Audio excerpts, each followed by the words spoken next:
우리 화평케 하는 자라고는 주제를 가지고 지금 몇 주 같이 말씀을 나누고 있는데, 오늘은 대화에도 기술이 필요합니다 라고 하는 제목의 말씀을 나누고자 합니다.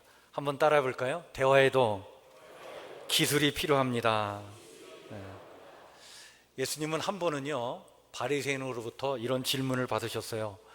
이 세상에서 가장 중요하고 가장 가치 있고 가장 소중한 것이 뭡니까?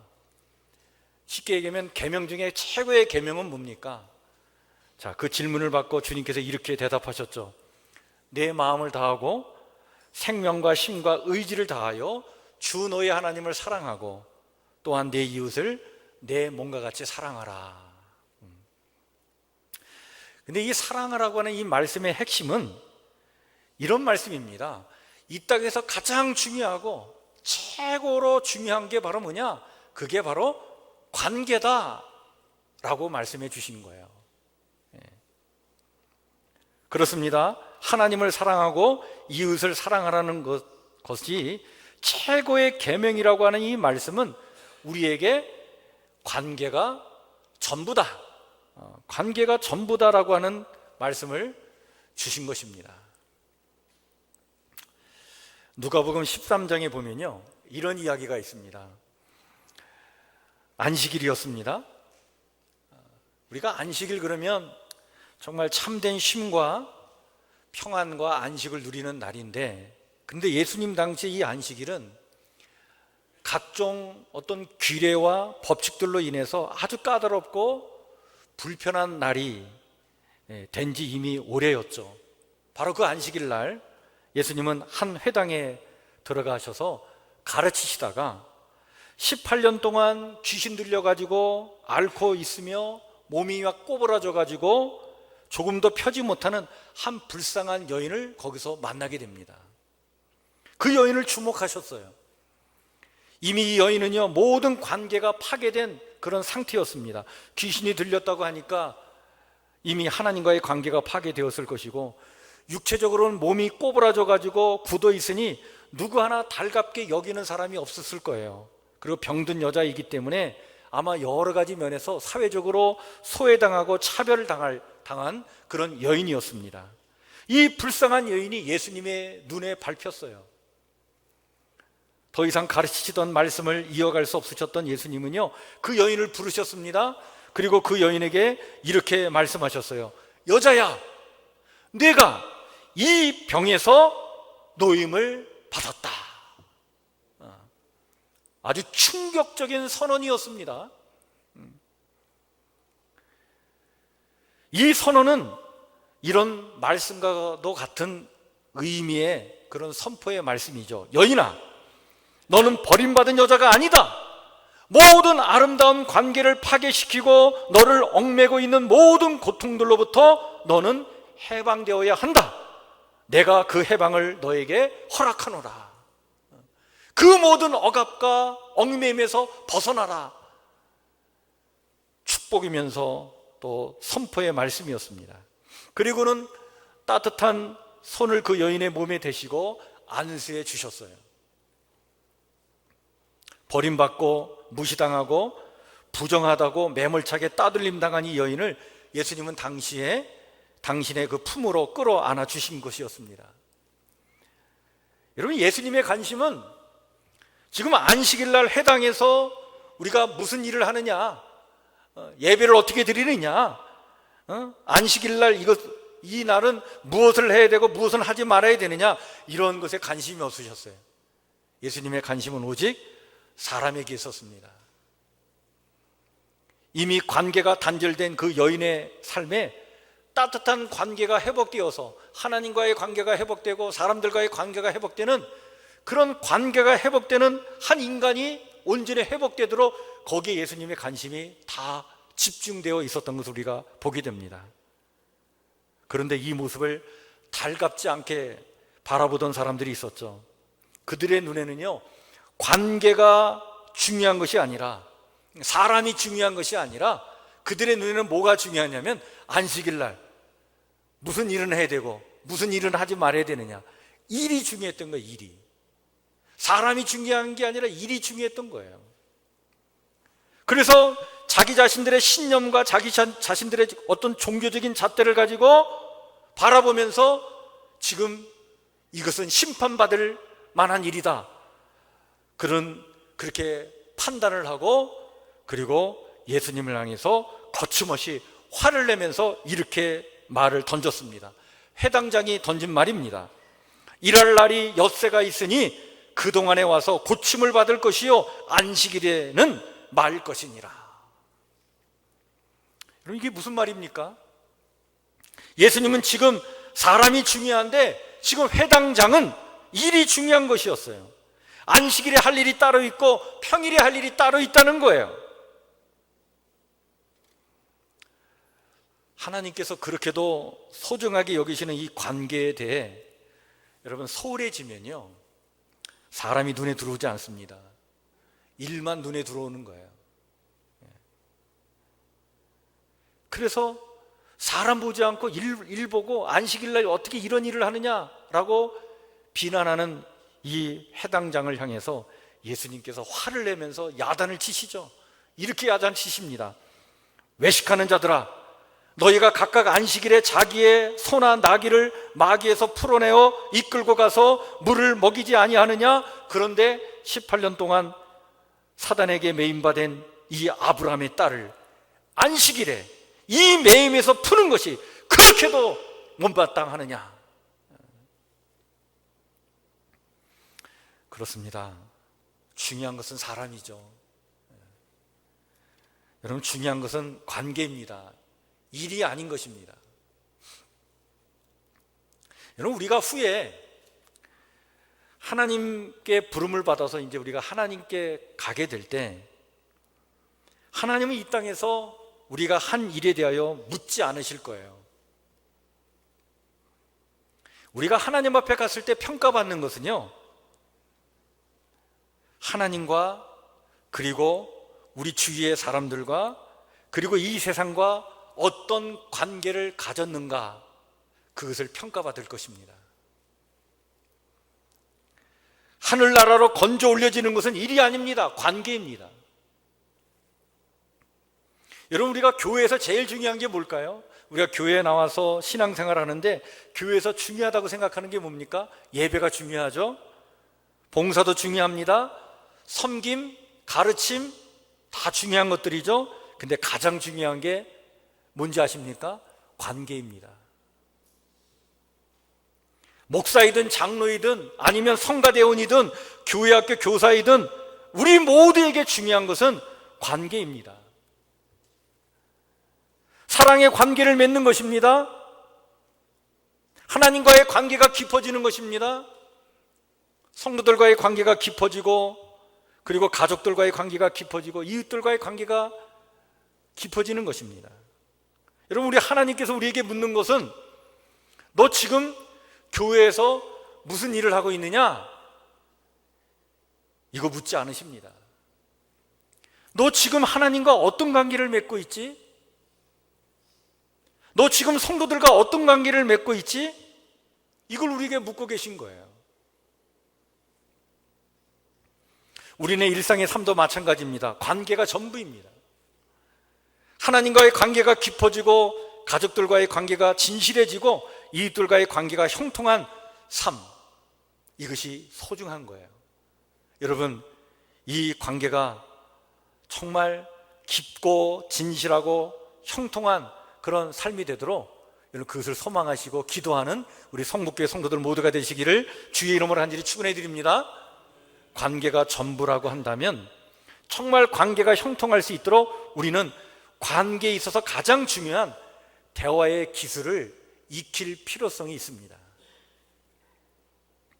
평소 우리는요, 친구나 또 가족과 또 직장 동료들과 또 많은 사람들과 대화를 하면서 살아가죠. 그런데 대화의 기술이 부족해서 곤란한 상황을 만드는 경우가 참 많아요. 성경은요, 이 대화의 기술에 대한 그 필요성에 대해서 이런 말씀을 우리에게 줍니다. 잠언 25장 11절 말씀인데, 경우에 합당한 말은 아로새긴 은쟁반의 금사간이라. 정말 적절한 표현입니다. 우리가 대개 갈등을 일으키고 그 갈등 때문에 참 문제가 생기고 또 그 갈등이 막 깊어지고 그 갈등 때문에 막 상처를 받고 할 때 여러분 거기에 결정적인 역할을 하는 게 바로 뭐냐면 바로 말이에요. 말. 대화입니다. 말을 적절하게 사용하면 이해를 증진시키고 합의를 이끌어서 갈등의 관계 속이지만 그 갈등을 극복할 수 있는 그런 기회가 되는데 이걸 말을 잘못 사용하면요 더 관계를 악화시킵니다. 더 갈등을 깊게 만들어 버려요. 따라서 중요한 것은요 대화의 기술을 익히는 것입니다. 어떤 기술이 필요할까요? 여러분 우리는요 예수님의 대화를 모델로 삼아 그것을 익힐 필요성이 있습니다. 특별히 오늘 우리가 성경 본문의 말씀으로 택한 오늘 이 요한복음 1장의 이 말씀은요 이 예수님의 대화에서 우리가 꼭 배워야 될 세 가지 기술에 대한 것을 가르쳐주고 있는 말씀이에요. 여러분 예수님으로부터 이 대화의 기술을 잘 익혀나가시기를 축복합니다. 자, 첫 번째는 바로 뭐냐면요 다른 사람을 존중하고 인정해주는 말을 하라라고 하는 겁니다. 나다나엘은 우리가 성경에 바돌로메로 또 이렇게 표현이 되는데요 빌립의 친구 빌립의 소개를 받고 예수님을 만나러 가게 됩니다. 자, 빌립이 얘기합니다. 우리가 기다리고 기다렸던 메시아 그 주님이 이 땅에 오셨다.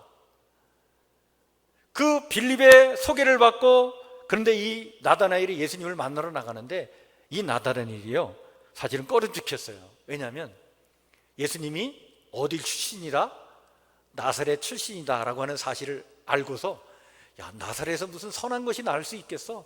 무슨 나사렛에서 거기서 메시아가 태어나? 그런 부정적인 생각, 그 편견에 사로잡혀 있었어요.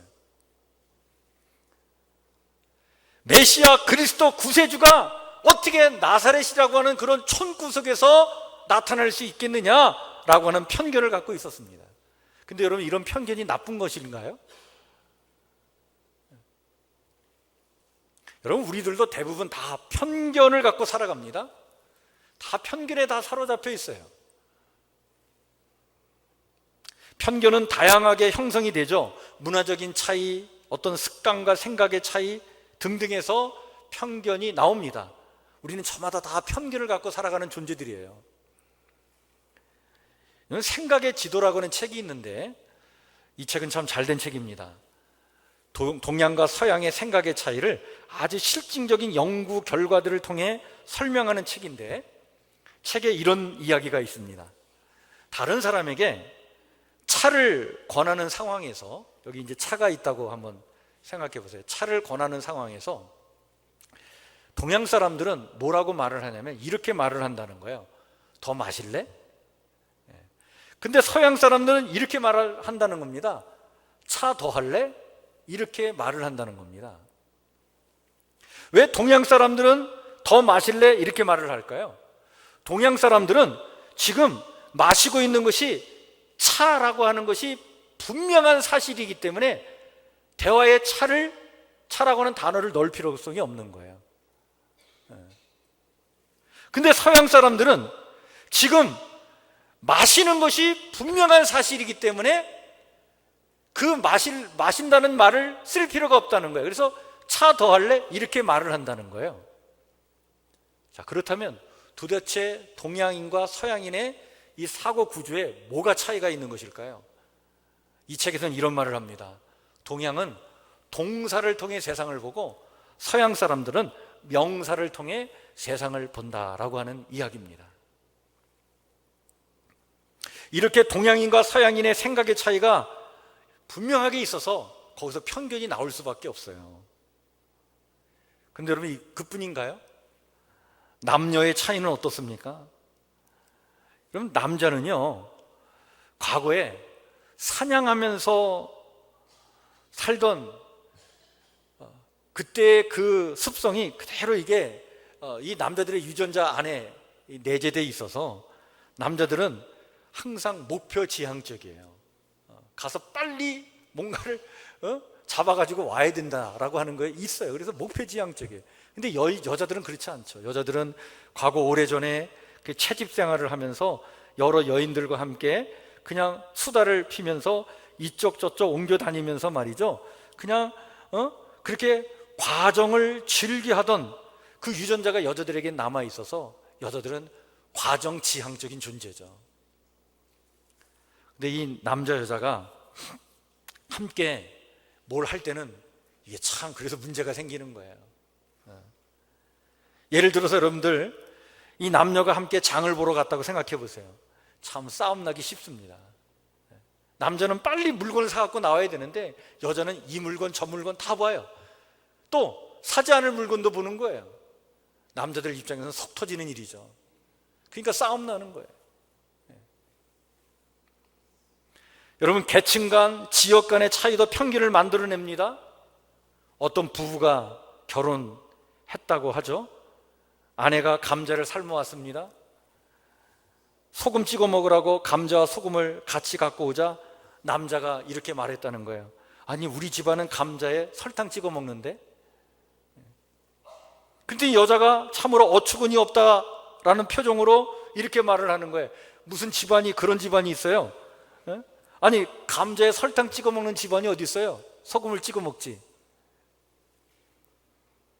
집안 얘기하니까 남자가 속이 상했어요.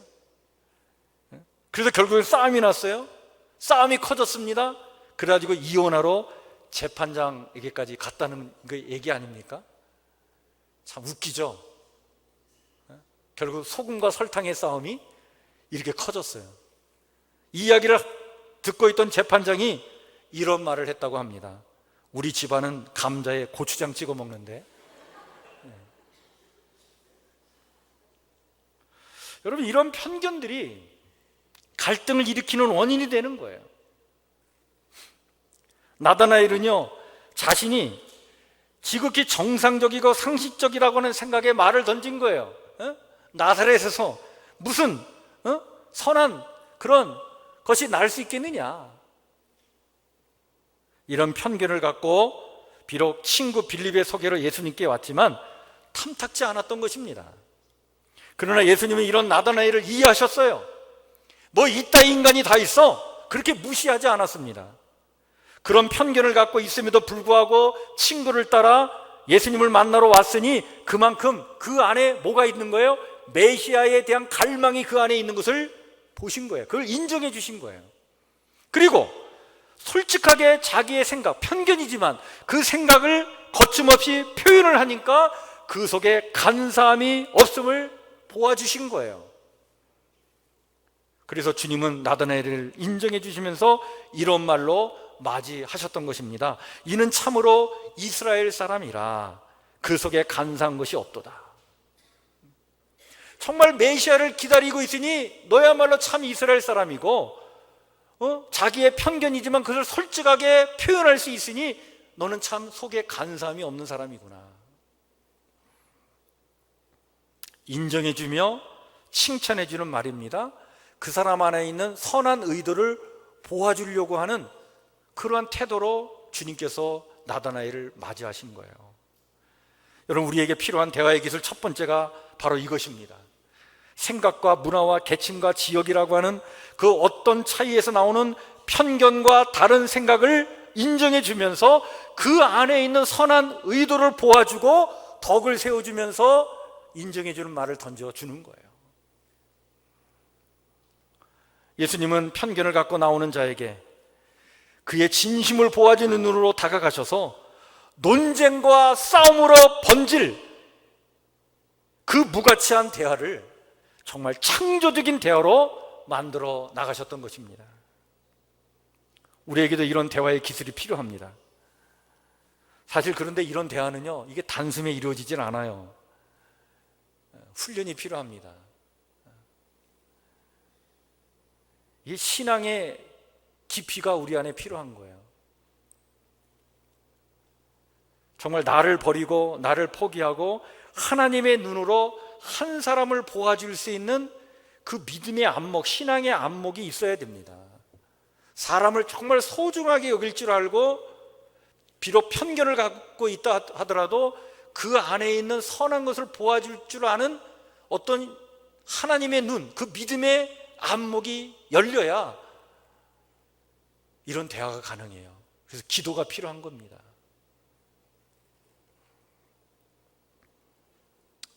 주님은 오늘도 나를 그 어떤 편견으로 보지 아니하시고 오직 나의 진면목을 보아주시면서 내 안에 있는 그 선한 의도를 인정해 주시면서 오늘도 나에게 다가오셔서 나를 세워주시는 줄 믿으시길 바랍니다. 여러분, 그 주님의 그 모습을 마음에 담고 우리 또한 그런 태도로 대화를 열어나가는 성도들이 되도록 여러분들 기도하시고 그 일에 힘쓰는 하나님의 거룩한 백성들이 되시기를 주의 이름으로 간절히 축원해 드립니다. 두 번째는요, 주의 깊게 주목하라 라고 하는 말씀입니다.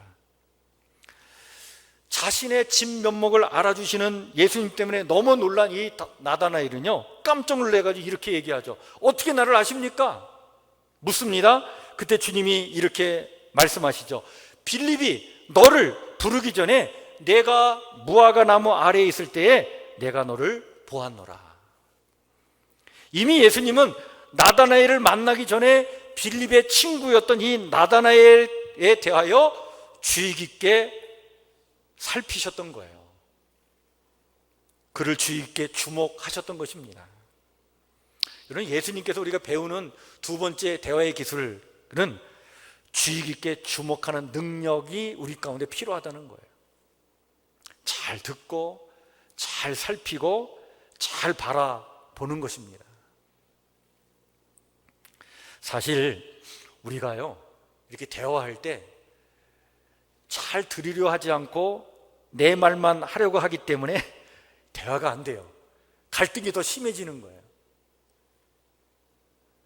이렇게 누군가 얘기를 하면 잘 들어줄 줄 알고 잘 살피면서 주목하면서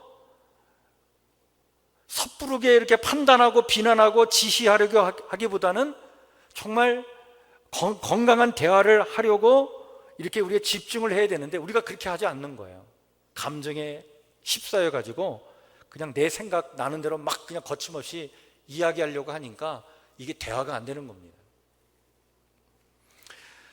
예루살렘 교회 지도자였던 야고보는요, 초대교회 성도들에게 이렇게 권면을 합니다. 야고보서 1장 19절 말씀인데 이런 말씀을 주죠. 내 사랑하는 형제들아, 너희가 알거니와 사람마다 듣기는 속히 하고 말하기는 더디하며 성내기도 더디하라. 먼저 주목하라는 거죠. 뿐만 아니라 잠언에는요, 이런 말씀이 있습니다. 사연을 듣기 전에 대답하는 자는 미련하여 욕을 당하느니라. 의인의 마음은 대답할 마음을 깊이 생각하여도 악인의 말은 악을 쏟느니라. 그러니까 깊이 생각하지 않고 그냥 감정으로 쏟아내는 말은 이게 악한 말이라는 얘기예요. 악한 말. 잘 듣고 살피고 보기 위해 집중하는 것이 필요합니다. 예수님이 이미 나다나엘에게 집중하셨던 거예요.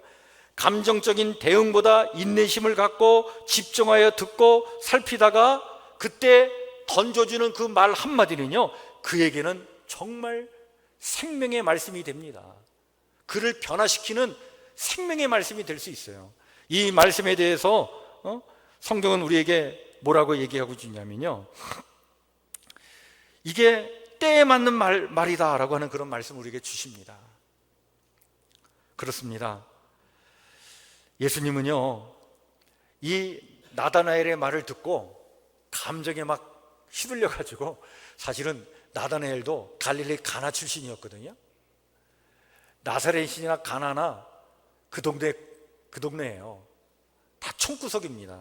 그래서 예수님께서 야, 나사렛에서 무슨 선한 것이 날 수 있냐고? 그래, 그러면 그 후미진 것 갈릴리 가나에서 뭐 좋은 것이 있더냐? 이렇게 감정적으로 대응하면서 나다나엘을 맞이하지 않으셨어요.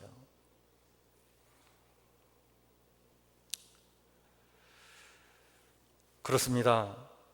우리 잠언 15장 23절에 보면 이렇게 말씀을 합니다. 사람은 그 입의 대답으로 말미암아 기쁨을 얻나니 때에 맞는 말이 얼마나 아름다운고.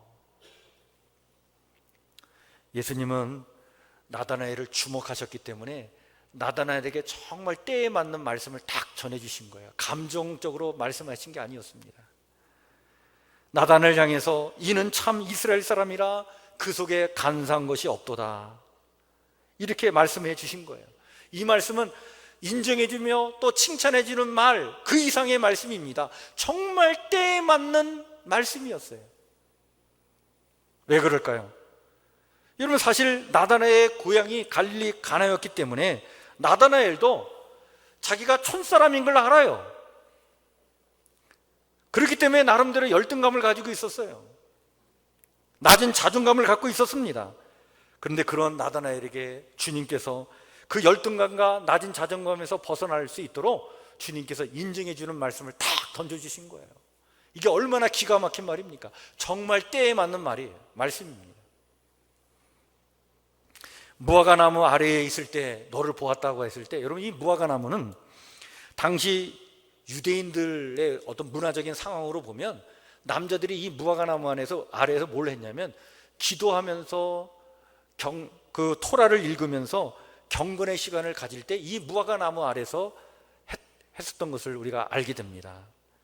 그러니까 정말 이 무화과나무에서 기도하며 경건의 시간을 보냈던 이 나다나엘을 주목하신 거예요, 주님께서. 그런 의미에서 예수님은 나다나엘이 경건한 사람임을 인정하셨고 그것을 기억하시면서 오늘 나다나엘에게 말씀해 주신 거예요. 야, 나다나엘이야, 너는 결코 가나 출신의 시골 사람으로 별 볼 일 없는 존재가 아니라 너는 진짜 이스라엘 사람이고 너는 간사하지 않은 정말 진실한 사람이다. 정말 때에 맞는 그 말씀을 딱 던져주신 것입니다. 주님은 오늘도 나다나엘에게 하셨던 것처럼 우리를 그렇게 주목하고 계신 줄 믿으시길 바랍니다. 주님은 우리의 속사정을 다 알고 계십니다. 우리의 마음에 공감하시면서 우리 안에 있는 이 선한 의도를 파악하셔서 우리를 그렇게 선한 길로 인도하시는 분이십니다. 여러분, 주님의 그 시선 안에 머무르시기를 주의 이름으로 간절히 축원해 드립니다. 그 시선을 거부하지 마십시오. 주님께 나를 맡겨드리시길 바랍니다. 그 따뜻한 시선으로 내게 다가오시는 그 주님을 맞이하시길 바랍니다. 그리고 그 주님의 눈과 귀와 마음으로 우리 또한 우리와 더불어 함께 살아가는 사람들을 향해 나아가시기를 주의 이름으로 간절히 축원해 드립니다. 때에 맞는 말을 하려면요, 주목하는 훈련이 필요한 것입니다. 경청하고 얼굴을 보면서 그의 마음을 공감하고 말 이면에 그 선한 의도를 파악하려고 힘을 쓰는 것이 필요합니다. 근데 이것이 바로 뭐냐면, 여러분, 이것이 사랑이에요. 이게 사랑입니다. 이게 사랑이에요. 사랑이 없으면 이것을 할 수가 없어요. 이게 힘든 일입니다. 인내가 필요한 거예요. 그렇기 때문에 사랑이에요. 사랑은 오래 참고 온유하며 시기하지 않고 자기의 자랑을 하지 않습니다. 사랑은 무례하지 않습니다. 사랑은 자기의 유익을 구하지 않고 성내지 않고 악한 것을 생각하지 않습니다. 사랑은 모든 것을 참으며 모든 것을 믿으며 모든 것을 바라며 모든 것을 견디는 겁니다. 자, 마지막 세 번째는요, 미래지향적인 창조적인 언어를 사용하라라고 오늘 성경을 우리에게 일러주고 있죠. 자, 예수님은 끝으로 나다나엘에게 이렇게 말씀해 주셨습니다. 내가 너를 무화과나무 아래에서 보았다 함으로 믿느냐? 이보다 더 큰 일을 보리라, 이렇게 말씀해 주셨어요. 이보다 더 큰 일을 보리라. 나다나엘의 미래, 그것을 긍정하시면서 정말 그를 향한 하나님의 목적과 그 비전을 바라보시면서 미래지향적인 창조적인 말을 지금 하고 계신 거예요. 예수님께로부터 배우는 대화의 세 번째 기술입니다. 여러분, 우리가 자꾸 이렇게 대화가 안 되고 말을 해도 자꾸 이렇게 갈등이 심해지는 이유는요, 사실은 대부분의 사람들이 늘 과거 지향적으로 말을 하기 때문에 그런 거예요.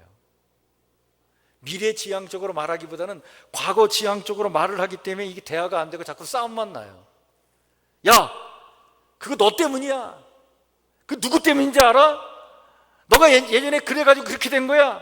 너 때문에 이랬어. 이렇게 자꾸 과거를 들춰내면서 불평하고 원망하면요, 그 과거로부터 우리가 전혀 헤어나올 수가 없어요.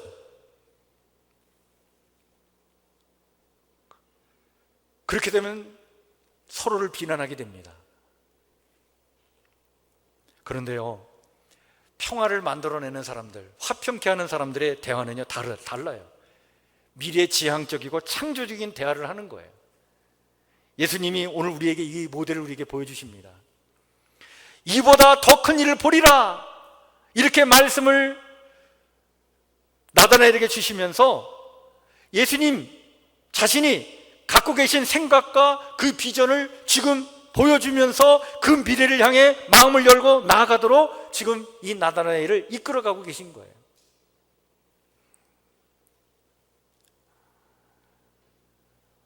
주님께서 이렇게 말씀하고 계신 것입니다. 나다나엘아, 내가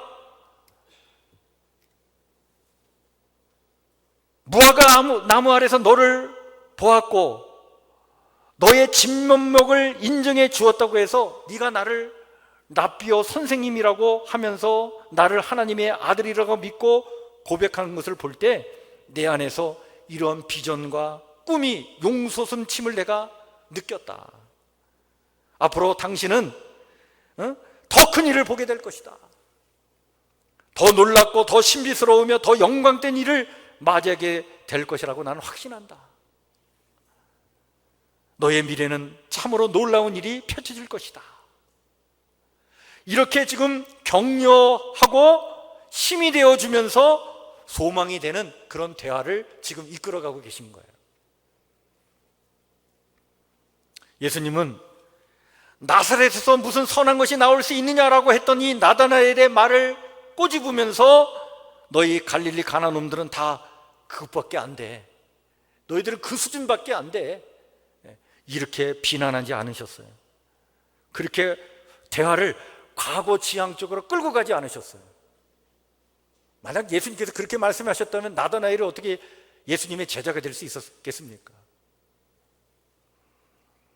오늘도 주님은 나다나엘에게 하신 것처럼 당신께 나오는 자들을 향해 여러분 과거를 묻지도 않으시고 따지지도 않으시는 줄 믿으시길 바랍니다. 오직 하나님께서 우리를 통해 이루실 미래의 영광과 비전을 보게 하시며 그것을 말씀하시면서 우리를 미래지향적이며 창조적인 삶을 살아가도록 격려해 주시는 겁니다. 주님의 이 사랑과 은혜 안에 거하시기를 주의 이름으로 간절히 축원해 드립니다. 또한 주님의 그 격려가 또한 우리의 것이 되도록 기도하시길 바랍니다. 사랑해야 할 우리 가족과 이웃과 동료들에게 그와 같은 창조적인 말로 다가가시기를 주의 이름으로 간절히 축원해 드립니다. 말씀을 정리합니다. 관계가 전부입니다. 형통한 관계를 위해 대화가 필요합니다. 창조적인 대화를 위해서는요, 대화 기술이 필요합니다. 그 기술을 우리는 예수님으로부터 배울 수 있습니다. 그렇습니다. 예수님께 배우는 대화의 기술이 있습니다. 다른 사람을 존중하고 인정해주는 말을 하는 것입니다. 주의 깊게 주목하는 것입니다. 미래지향적인 창조적인 말을 하도록 우리는 기도하고 힘써야 하는 것입니다. 우리가 이 땅에서 참으로 하나님의 화평케 하는 일을 맡아 그 평화를 만들어 나가는 일꾼으로 살아가려면 여러분 우리는 대화의 기술을 익혀야 합니다. 전도서 10장 12절에서 하나님은 우리에게 이렇게 말씀하시죠. 지혜자의 입의 말은 은혜로우나 우매자의 입술은 자기를 삼키느니라. 지혜자의 입에서 나오는 말은요, 사람을 살리는 거예요. 근데 우매자의 입에서 나오는 말은 사람을 죽입니다. 자기도 삼키게 되는 거예요. 지혜자의 혀를 갖고 화평의 도구로 살아가셔서 사람 살리는 그 귀한 일에 여러분 쓰임받는 하나님의 귀한 백성들 다 되시기를 주의 이름으로 간절히 축원해 드립니다. 기도하겠습니다.